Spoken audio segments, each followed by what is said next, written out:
All right, so Thursday Theories, week number 9. This is part of my teaching philosophy that I introduced to my students on the very first day and explained to them how I try and approach things. And I tell them that there are two important phrases in my teaching philosophy that really come down to how I try and run things. And those phrases are, number one, I got creative. I tell my students if they ever come in and say, Mr. Caldwell, what are we doing today? And I tell them that I got creative, they need to buckle up, hang on, and just roll with it, and let's just see what happens, because sometimes it works and sometimes it doesn't.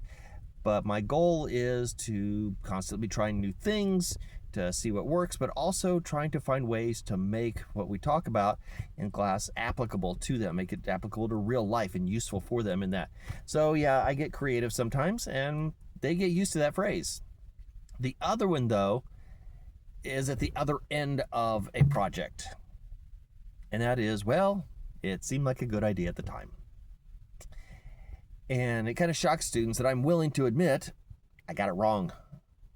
I had this idea, I got creative, tried this stuff, and yeah, it just, nope. I tell them I've got notes and lesson plans and things from over the years with notes to myself saying, don't ever try this again.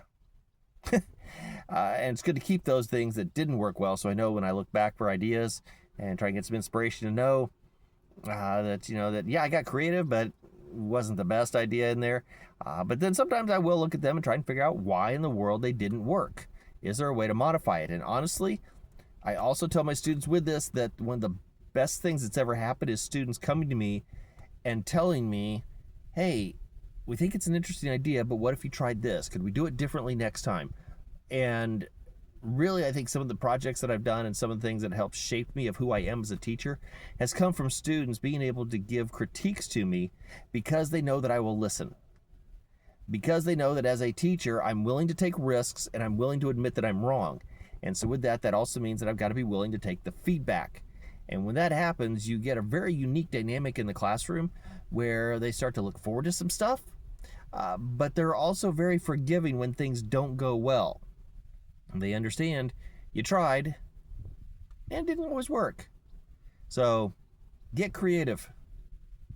Be willing to admit you're wrong. Have a great week.